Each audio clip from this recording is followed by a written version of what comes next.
तो ध्यान से सुनिए, यदि दिन कट जाता बीतती थी ना दोषा, और दोषा हम पढ़ चुके हैं, रात्रि को कहते हैं। Yes, ma'am. यदि निशि टलती थी वार था कल्प होता, पल पल अकुलाती ऊबती थी यशोदा, रट यह रहती थी क्यों नहीं शाम आए। बताइए किसकी विरहता की बात कही गई है? यशोदा यशोदा है ना, की, यशोदा की बात नाम की। आ रहा है। और यशोदा श्याम के कौन है? यशोदा श्याम की कौन है? माँ। और माँ का संतान के प्रति जो प्रेम होता है उसको क्या कहा जाता है? कौन सा रस माना जाता है उसमें? 4 ऑप्शन दे रही हूँ, श्रृंगार रस, वात्सल्य रस, करुण रस, हास्य रस। करुण रस। माता पिता का संतान के प्रति जो प्रेम होता है उस वात्सल्य रस, उसको क्या कहते हैं? वात्सल्य रस। तो बिल्कुल सीधी सी बात है, जब हम यहाँ यशोदा की बात देख रहे हैं तो यहाँ कौन सा रस दिख रहा है हमको? वात्सल्य रस होगा। अच्छा, वात्सल्य रस का भी वियोग पक्ष होगा, क्योंकि यशोदा कृष्ण के पास थोड़ी है, यशोदा कृष्ण से दूर है, और चूंकि कृष्ण नहीं आ रहे हैं तो इसलिए यशोदा क्या हो रही है? व्याकुल हो रही है, दुखी हो रही है, चिंतामग्न हो रही है। तो वात्सल्य रस का वियोग पक्ष है। ऊपर ऊपर आपके नाम लिख रहा है मालिनी छंद। क्या लिख रहा है? मालिनी छंद। मतलब ये मालिनी छंद है। अब आपके पास सामने एक प्रश्न आता है, मैडम मालिनी छंद क्या होता है?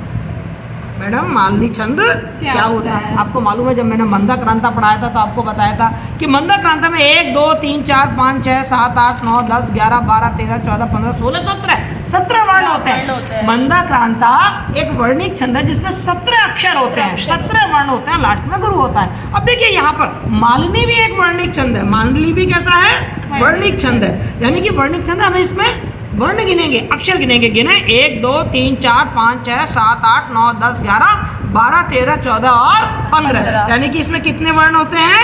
15 वर्ण होते हैं। उसे हम क्या कहते हैं?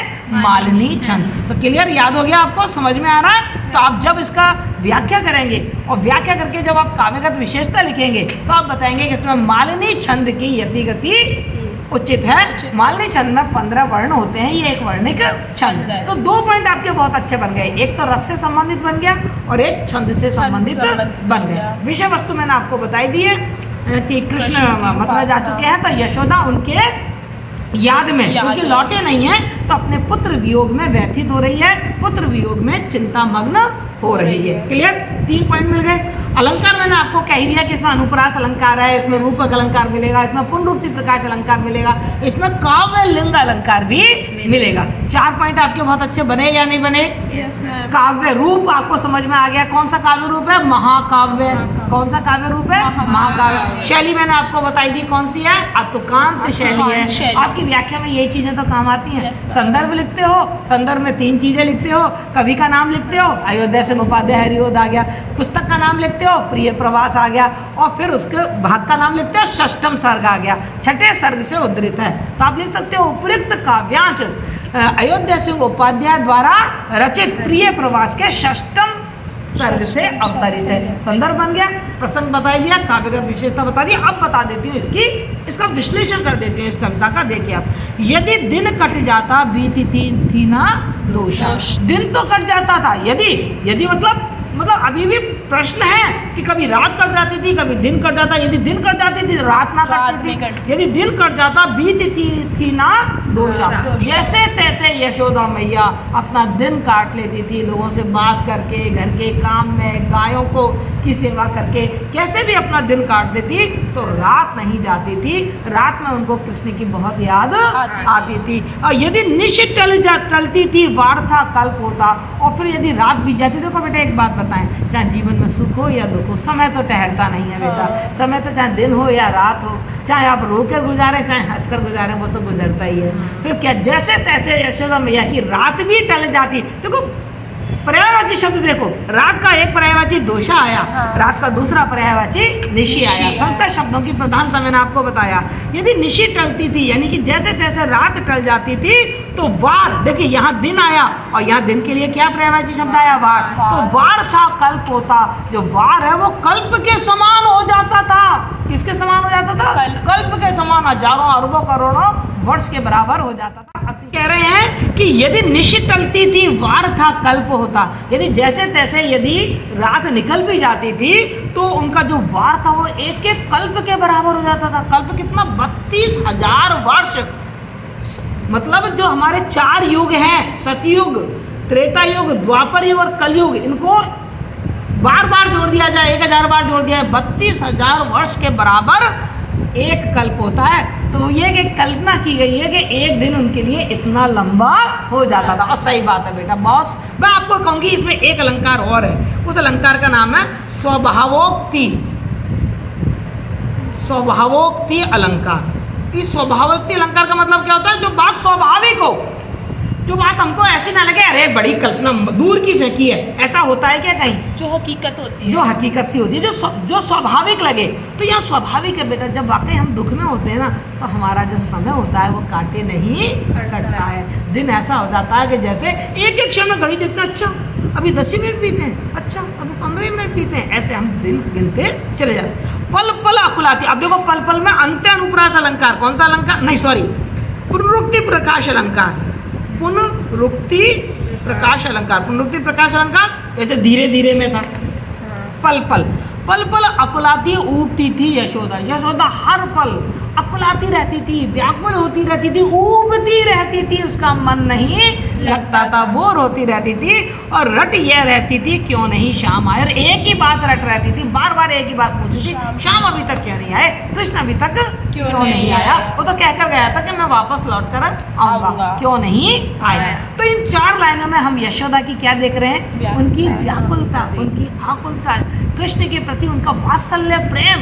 एक माँ का हृदय खुलकर आ गया है कि एक माँ अपने बच्चे की किस तरीके से प्रतीक्षा करती है, कैसे इंतजार करती है। एक माँ अपने बच्चे के प्रति कि उसके रात और दिन कटते नहीं है, हर पल वो अपने बच्चे। अब देखो, तुम लोग जब कॉलेज आते हो और कॉलेज से यदि किसी दिन तुम घर पहुंचने में देर हो जाए तो तुम्हारी फोन आना चालू हो जाता है, बार बार मम्मी के फोन आना शुरू हो जाते हैं। तू क्यों नहीं आई, तू कहाँ है, तुमको बस मिल गई क्या, अरे तो ठीक है ना। तो इस तरीके, और फिर नहीं आए, तुम्हारी मम्मी को करेगी लंच कर ली क्या, लंच कर लिया। तो ये तो तुम्हारी माँ का संदेश तुम्हें मिल जाता है, और तुमको तुम्हारा संदेश तुम्हारी माँ को मिल जाता है। और काश कल्पना करो कि तुम्हारी फोन ना मिले जिस दिन तुम्हारा, तुम घर भी नहीं पहुंचे और मम्मी कॉल लगा रही है लेकिन तुम कॉल नहीं उठा पा रही हो। बताओ मम्मी की क्या हालत है। ताला लगाया और तुम्हें ढूंढने निकल पड़ती होगी माँ।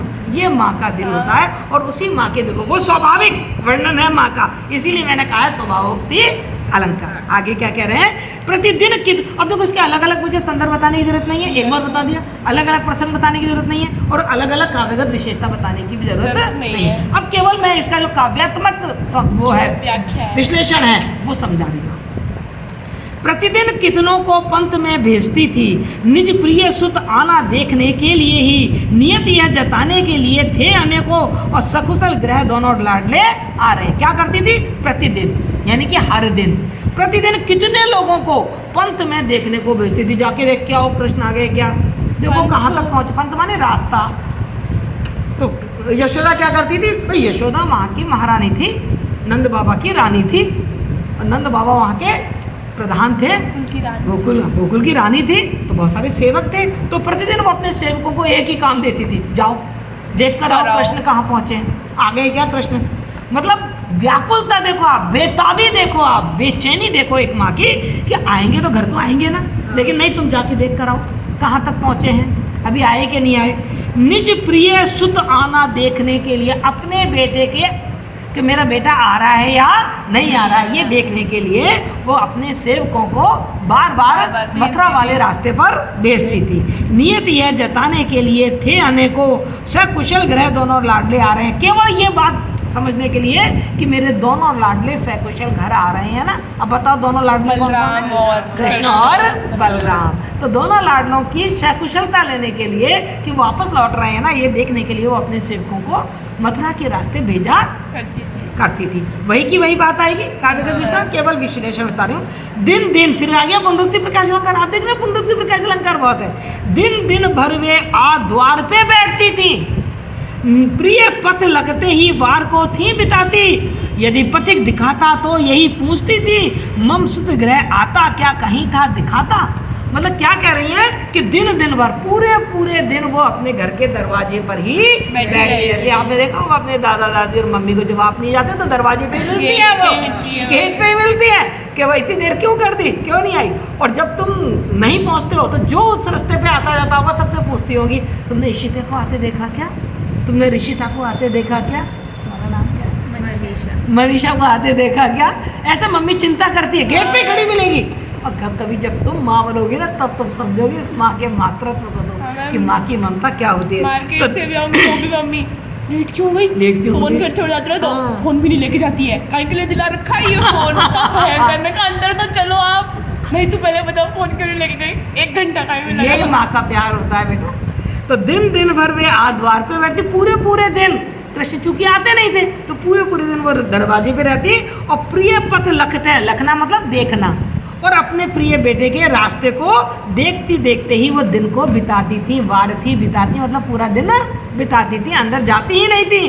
और यदि पथिक दिखाता तो यही पूछती, और यदि कोई पथिक दिख जाता उस रास्ते से आते तो उससे पूछती, ममसुत मेरा बेटा गृह आता दिखाई दिया क्या तुम्हें कहीं मेरा बेटा, मेरा कृष्ण, मेरा बलराम कहीं आता दिखा क्या? उससे केवल एक ही प्रश्न पूछती थी। अति अनुपम मेवे और रसीले फलों को, बहु मधुर मिठाइयाँ, दुग्ध को, व्यंजनों को, और पतश्रम निज प्यारे पुत्र का मोचने को, और प्रतिदिन रखती थी भाजनों में सजा के। भाजनों मतलब बर्तन, कि मेरा बेटा आएगा। रोज उनको लगता था आज तो कृष्ण आ ही जाएगा, तो कृष्ण बलराम दोनों आ जाएंगे। तो भैया वो तो रास्ते में बड़े थके हुए आएंगे, तो मैं उनको कुछ ऐसा खाना बना के दूं कि आधे उनकी थकान मिट जाए। पता नहीं कितने पर मतलब थके हुए आएंगे, पता नहीं कितने उनकी ऊर्जा खत्म हो गई होगी, कितना काम करके आए होंगे, कितने शक्तिहीन और दुर्बल हो गए होंगे। मैं आकर उनको खूब पौष्टिक खाना खिलाऊं जिससे कि वो उनमें पहले जैसा बल और ताकत आ जाए, एनर्जी आ जाए, उनमें पहले जैसी ऊर्जा आ जाए, उनकी थकान मिट जाए। तो माँ यशोदा क्या करती थी? रोज अति अनुपम, बड़े अनोखे मेवे और रसीले फलों, कुछ बहुमधुर मिठाइयाँ और बहुत सारी तरीके की मिठाइयाँ जो कृष्ण बलराम को पसंद थी, और दूध के व्यंजन बनाती थी, क्योंकि कृष्ण और बलराम को दूध बहुत पसंद था। तो दूध के व्यंजन जैसे खीर वगैरह होती है ना, ऐसे दूध के व्यंजन, खीर है, रसमलाई है। बताओ दूध के व्यंजन क्या क्या होते हैं? रसगुल्ला है, सभी चीजें है ना, मिश्री मावा है, ये सब चीजें। तो दूध के नए तरीके के व्यंजन हैं, नए तरीके की मिठाइयाँ हैं, रसीले फल हैं और अनोखे मेवे, ये सब सजा के बर्तनों में रख देती थी कि मेरे कृष्ण बलराम आएंगे तो खाना खाएंगे। तुम जब कॉलेज से जाती है तो मम्मी क्या करती होगी? खाना बिल्कुल गर्म करने आज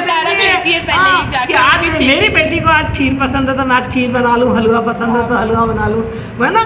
पत श्रम निज प्यारे पुत्र का मोचने मतलब खत्म करने, कि मेरा बच्चा जब रास्ते से चलकर आएगा तो बहुत थका हुआ होगा, तो उसकी थकान को खत्म करने के लिए, मोचना मतलब खत्म करने के लिए, उसकी थकान को, रास्ते की थकान को खत्म करने के लिए नए प्रकार के व्यंजन बना के रखती थी, बर्तनों में सजाकर रखती थी। कौन? यशोदा। बिल्कुल स्वाभाविक वर्णन लग रहा है, कहीं भी आपको ऐसा नहीं लग रहा कि अरे ऐसा होता है क्या? कहीं भी आपको अति कल्पना नहीं लग रही, रीतिकालीन जैसी, जैसे बिहारी फैकोलॉजी नहीं है, फैकोलॉजी नहीं है ना, कल्पना की अतिशयता नहीं। जब कुंवर ना आते वार भी बीत जाता, दिन बीत जाता, पर कुंवर नहीं आते, कृष्ण और बलराम नहीं आते, तो बहुत दुख पाके बांट देती उन्हें थी, तो फिर उसे बड़ा दुख होता।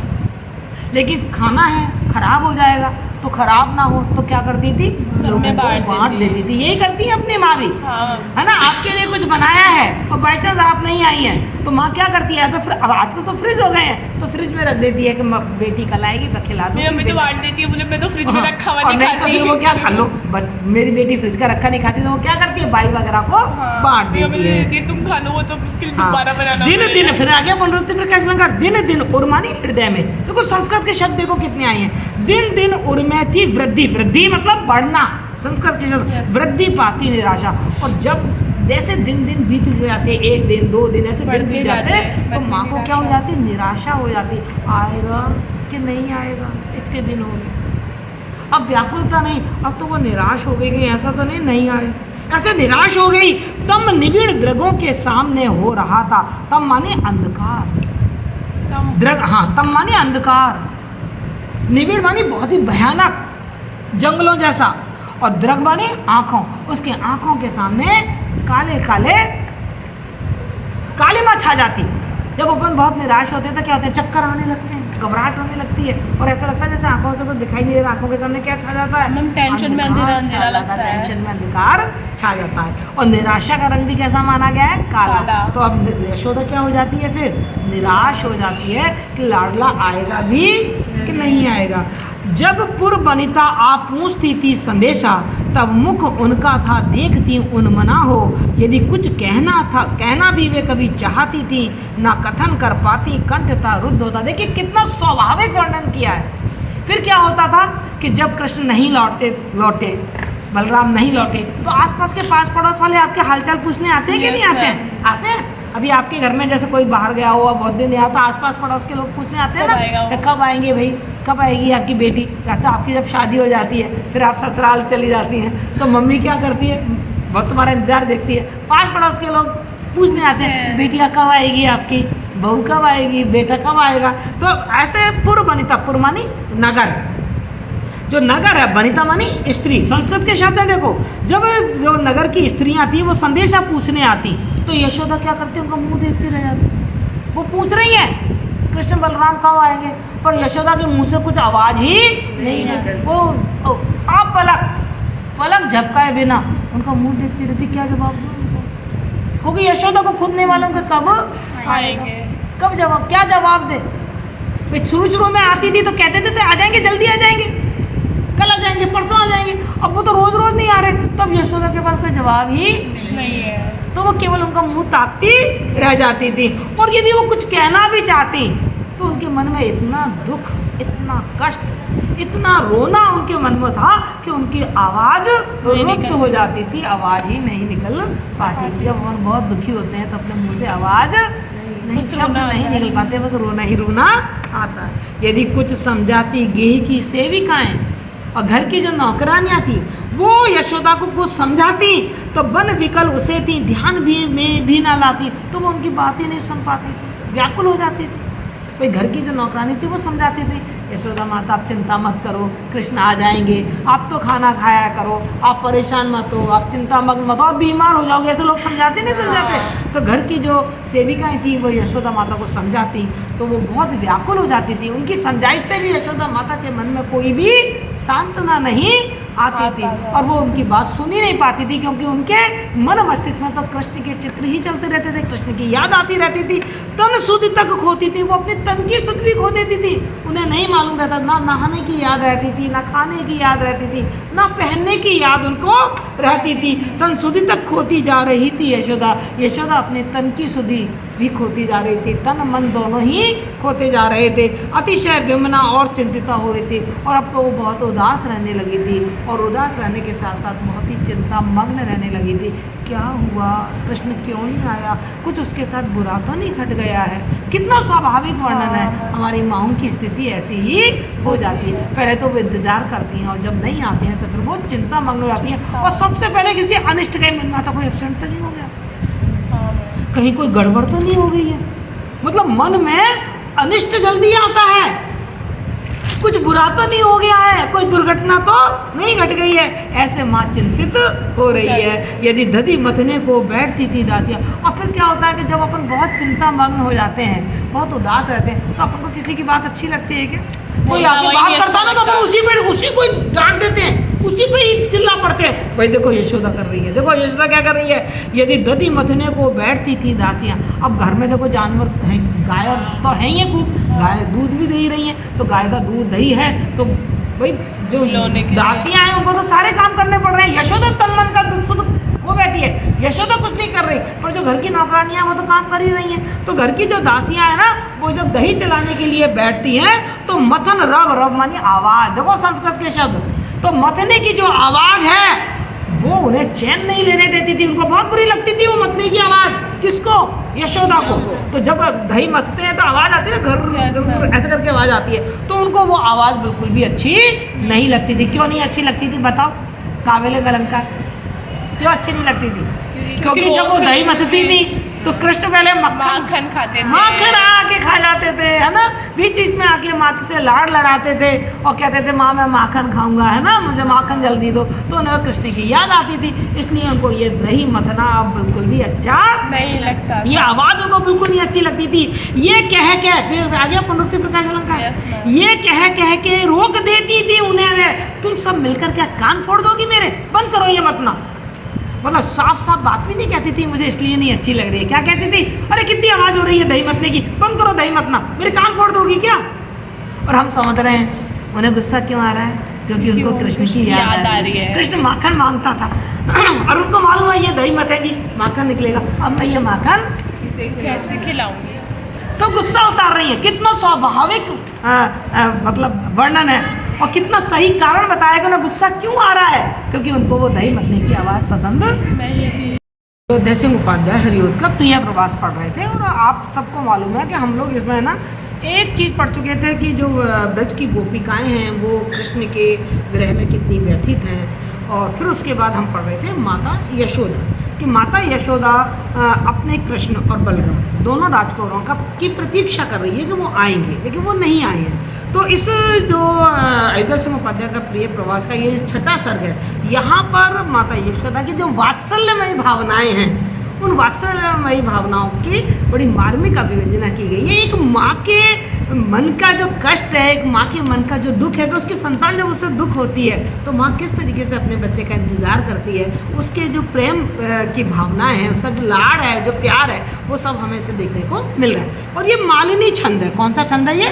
मालिनी छंद है। मालिनी छंद वर्णिक छंद होता है, कल मैं आपको इसको समझा चुकी हूँ। और जगह जगह हम देख रहे हैं पुनरुक्ति प्रकाश अलंकार है, हम इसमें उपमा अलंकार भी देख रहे हैं, रूपक अलंकार भी देख रहे हैं, और हम लेकिन इसकी शैली है वो कैसी है? अतुकांत शैली। तो कल हम देख रहे थे कि जो यशोदा है वो उन सेविकाओं को भी डांट रही है जो घर में दही मथ रही है, क्योंकि जब वो दही मथती है तो यशोदा को उसकी आवाज़ में कृष्ण की याद आ जाती है कि कृष्ण भी जब दही मथते थे तो क्या इंतजार में रहते थे माखन निकले और मैं माखन खाऊं। तो वो उनसे मना कर देती है कि तुम्हारी ये जो आवाज़ है वो मुझे बिल्कुल पसंद नहीं आ रही है, क्या तुम मेरे कान फोड़ दोगी।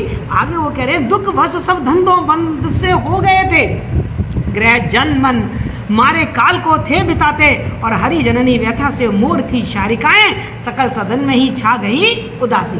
देखिए एतकांत शैली तो हमें समझ में आ रही है, पर देखो संस्कृत शब्द देखो आप, दुख वश गृह जन जननी व्यथा मौन शारिकाएं सकल सदन, क्या है ये? संस्कृत के शब्द हैं। अयोध्या सिंह उपाध्याय के की ही हिम्मत थी कि उन्होंने हिंदी खड़ी बोली में काव्य रचना प्रारंभ की। इससे पहले तो ब्रज भाषा में काव्य रचना होती थी और लोगों में एक भ्रम फैला हुआ था कि काव्य रचना ब्रज में ही हो सकती है, हिंदी में नहीं हो सकती। लेकिन अयोध्या सिंह उपाध्याय ने हिंदी की खड़ी बोली में ये काव्य रचकर और हिंदी को एक गौरव प्रदान किया। हिंदी का भाषा का पहला, हिंदी की भाषा की जो खड़ी बोली है उसका पहला महाकाव्य ये था। लेकिन उसमें संस्कृत शब्द की भरमार, कुछ लोग ये भी आरोप लगाते हैं कि इन्होंने बहुत ज़्यादा संस्कृत निष्ठता की, बहुत ज़्यादा तत्सम शब्दों का प्रयोग किया था, इससे इनकी भाषा है वो थोड़ी सी कठिन हो गई है। पर ऐसे शब्द नहीं है जिनके अर्थ हम जान ना सकें। वो कह रहे दुख वश सब धंधों बंद से हो गए थे, मतलब सभी लोग दुख में डूबे हुए थे। अब बताओ माँ को जो दही का बिलोना है उसकी आवाज़ ही पसंद नहीं आ रही है, तो गाय चराना और ये सब देख देख के कृष्ण की याद आती होगी। तो ब्रज में क्या व्यवसाय थे? पशुपालन, सबसे मुख्य व्यवसाय उनका क्या था? पशुपालन। सॉरी। तो वो कह रहे हैं कि दुख के कारण, क्योंकि कृष्ण नहीं आ रहे थे, दुख के कारण जो भी व्यवसाय थे वहाँ के, जो उद्योग धंधे थे और व्यवसाय थे, वो सब क्या हो गए? बंद हो गए थे।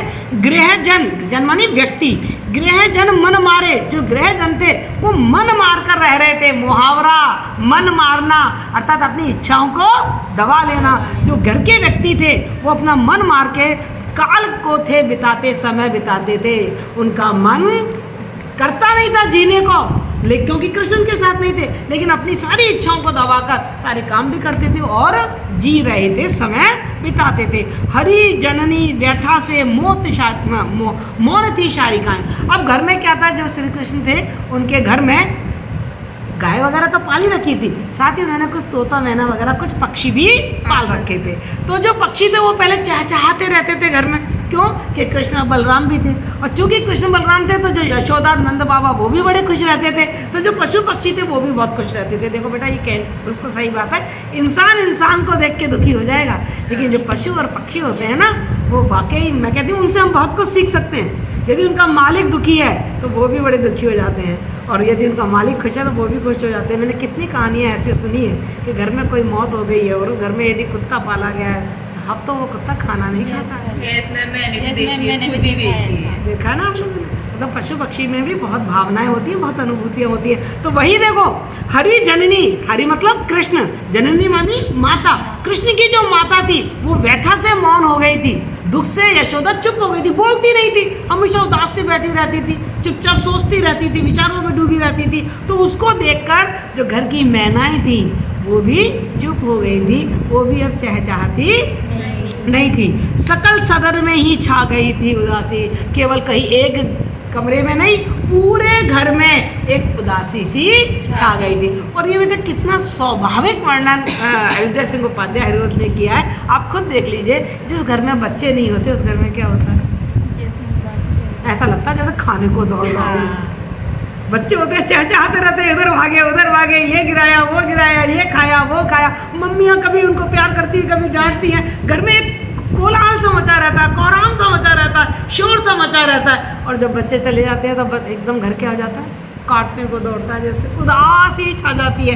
तो यशोदा का जो घर था वो भी कैसा हो गया, उदासी से भर गया था। देखो बेटा जितनी भी काव्यगत विशेषताएं हैं, भावगत और शैलीगत, वो मैं आपको बता चुकी हूँ, उनको बार बार रिपीट नहीं करूँगी। मैं यहाँ पर जो काव्यात्मक टिप्पणी है, भाव और भाव से जुड़े हुए भाव, जैसे मैं आपको साथ के साथ देखो जब अपन व्याख्या लिखते हैं तो केवल भावार्थ लिखना नहीं होता, भावार्थ लिखने के साथ साथ आपके मन की अनुभूति भी आपको लिखनी होती है कि आपके मन पर इस कविता का क्या प्रभाव पड़ा। जब मैं इस कविता को बता रही हूँ तो आप देखो मैं आपसे बात कर रही हूँ उद्योग धंधों की, आज की बात कर रही हूँ ना, मेरे मन पे क्या प्रभाव पड़ा, आज के बच्चों का मैंने उदाहरण दिया ना तुमको।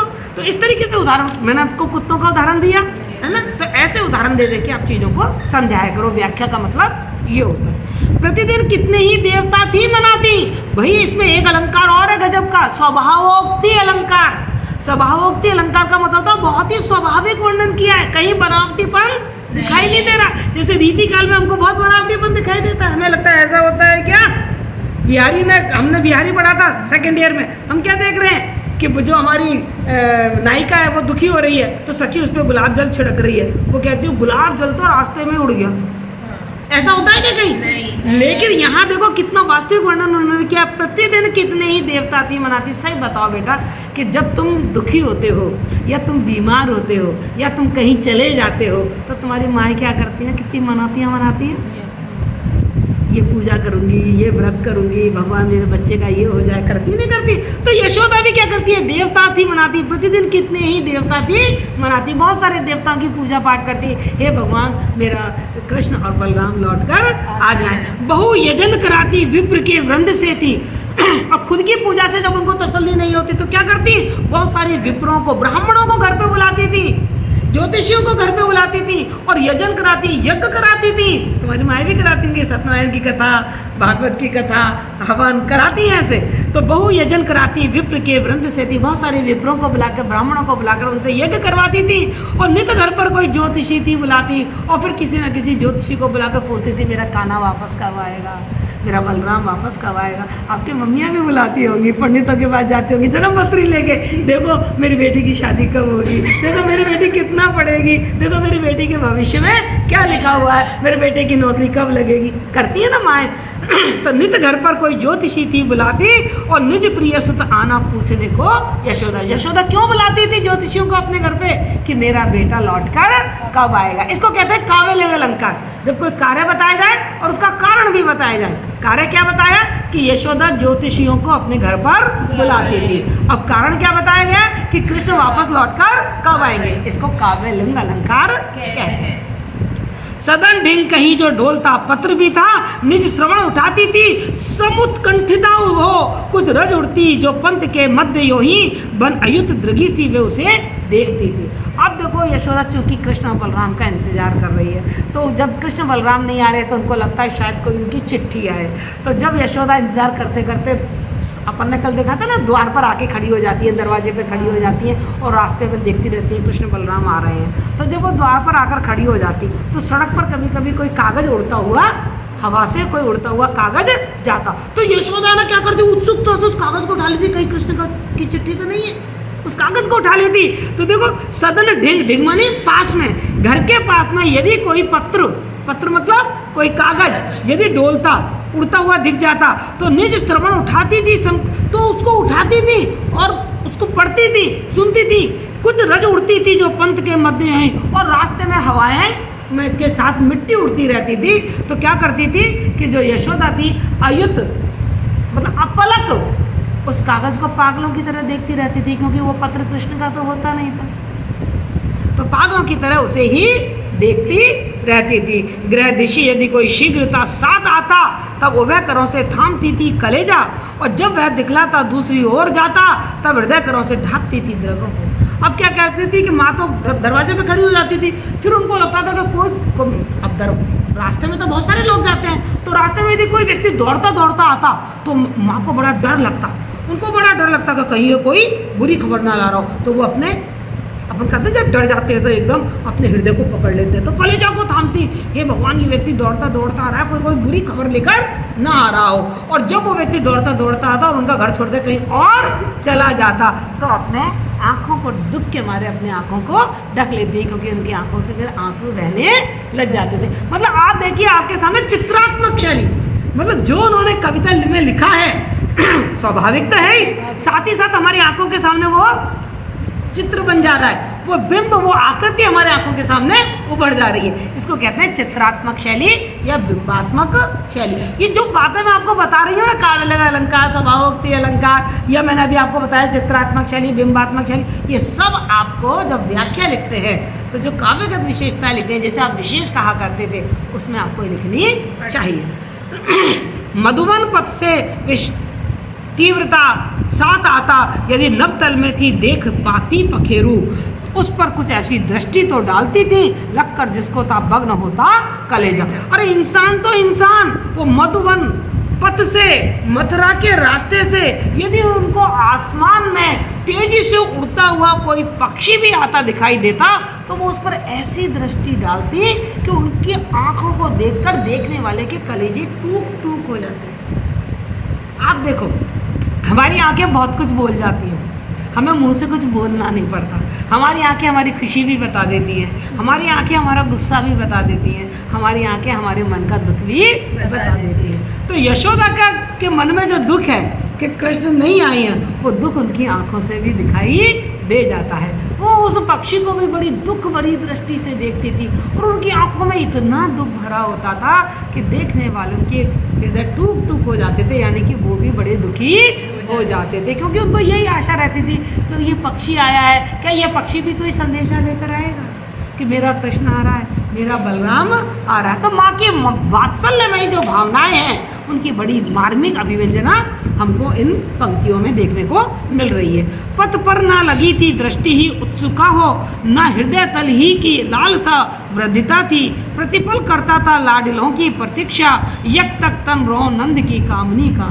जो नंद की कामनी थी, जो नंद बाबा की पत्नी थी, वो प्रतिपल हर पल अपने कृष्ण और बलराम की प्रतीक्षा करती थी। केवल उसकी दृष्टि में ही उत्सुकता नहीं थी, बल्कि उसके मन का जो दुख था, मन की जो लालसा थी, अपने लाडलों को देखने की जो इच्छा थी, वो प्रतिपल बढ़ती ही जा रही थी। और नंद बाबा की पत्नी यानी कि यशोदा के रोम रोम में, उनके रोम रोम में, उनके रोए रोए में कृष्ण की प्रतीक्षा की जो भावना थी वही भरी हुई थी। मतलब उनका रोम रोम कृष्ण को चाहता था, कृष्ण को देखना चाहता था। प्रतिपल दृग देखा चाहते शाम को थे, और छन छन, फिर आ गया पंडित प्रकाश अलंकार, छन छन सुधी आती शाम मूर्ति की थी, और प्रति निमिष यही थी चाहती नंद रानी, निज वदन दिखावे मेघ सी कांति वाला। प्रतीक्षा उनकी क्या इच्छा रहती थी यशोदा की? यही इच्छा रहती थी, मेघ सी उपमा अलंकार, बादलों जैसी शोभा वाला। बादलों का रंग कैसा होता है? हल्का सा काला होता ना, सुरमई सुरमई सा, और कृष्ण का रंग भी कैसा है? काला। इसलिए कृष्ण की तुलना किससे कर दी? मेघ से। बादलों की शोभा जैसा, बादलों के सौंदर्य जैसे मेरे कृष्ण की सूरत, वदन मानी मुंह, मेरे कृष्ण का मुंह मुझे दिख जाए। प्रतिपल देखा कर चाहते थे शाम को, प्रतिपल उनकी जो आंखें हैं वो केवल उनकी मन की एक ही कामना थी, एक ही इच्छा थी कि कैसे ही कृष्ण के दर्शन हो जाएं, कैसे ही कृष्ण दिख जाएं। क्षण क्षण हर क्षण सुधि आती थी, याद आती थी किसकी? श्याम की जो मंगल मूर्ति थी, श्याम की जो मोहिनी मूर्ति थी, उस मोहिनी मूर्ति की क्षण क्षण याद आती थी। और प्रति निमिष, निमिष का मतलब भी क्या होता है? क्षण, हर क्षण यही थी चाहती, जो नंद रानी थी वो हर क्षण यही चाहती थी कि कैसे ना कैसे मुझे बादलों की शोभा वाले कृष्ण के मुख का दर्शन हो जाए, मुझे मुख दिख जाए। क्या बेटा समझ में आई आपको ये बात? क्लियर? तो हमने प्रिय प्रवास की गोपिकाओं की विरह व्यथा देख ली, जहाँ हमें श्रृंगार रस था, और यहाँ हमने प्रिय प्रवास में के छठे सर्ग में माँ यशोदा की जो मार्मिक व्यथा है उसकी वात्सल्यमय अभिव्यंजना हमने देख ली। यहाँ वात्सल्य रस है, लेकिन वात्सल्य रस में भी वियोग पक्ष का वर्णन किया गया है, क्योंकि जो माता है वो अपने पुत्रों से दूर है और वो उनके वियोग में व्यथित हो रही है। क्लियर? समझ आ गया?